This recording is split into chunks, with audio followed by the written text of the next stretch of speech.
বিচার বিভাগের স্বাধীনতা নিশ্চিত করেছিলেন। এই যে আপনার সুপ্রিম জুডিশিয়াল কাউন্সিল তিনি গঠন করেছিলেন, যেটা আজকে আবার এতদিন পরে এই আপনার সংস্কারের যে আলোচনা, সে আলোচনা হতে এসেছে।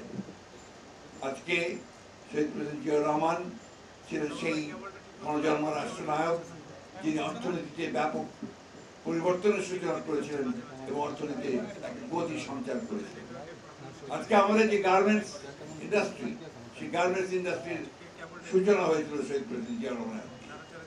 আজকে আমরা এই যে বিদেশের শ্রমিক আপনার আমাদের যান, তারা কাজ করতে শ্রমিক ভাইয়েরা, অর্থাৎ এই যে আপনার রেমিটেন্স যেটা আমরা পাই, আমাদের প্রায় 1 কোটি মানুষ প্রায় বিদেশে কাজ করেন, এটার সূচনা কিন্তু শহীদ প্রেসিডেন্ট জিয়াউর রহমানের হাত দিয়ে। নারী শিক্ষা এবং নারীদের ক্ষমতায়ন, এই ব্যাপারে জিয়াউর রহমান সাহেব অগ্রণী ভূমিকা পালন করেছিলেন। শিক্ষা ক্ষেত্রে তিনি একটা অভূতপূর্ব পরিবর্তন নিয়ে এসেছিলেন। শিক্ষায় তখন আপনার একটা রীতিমতো একটা পরিবর্তন সূচিত হয়েছিল। কৃষিতে বিপ্লব সূচনা হয়েছিল আপনার খাল খনন কর্মসূচির মধ্য দিয়ে, উচ্চ ফলনশীল বীজের আমদানি দিয়ে, এবং সার ব্যবস্থাপনাকে তিনি কৃষকের কাছে গ্রহণযোগ্য করেছিলেন।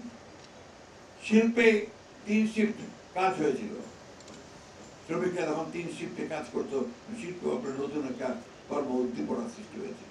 অর্থাৎ তার সেই শাসন আমলে দেশ একটা কর্মযজ্ঞে নেমে পড়েছিল।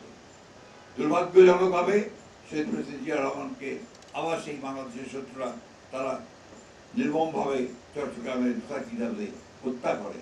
হত্যার মধ্যে দিয়ে আবার সেদিন একটা কালো হত্যার সূচনা হয়।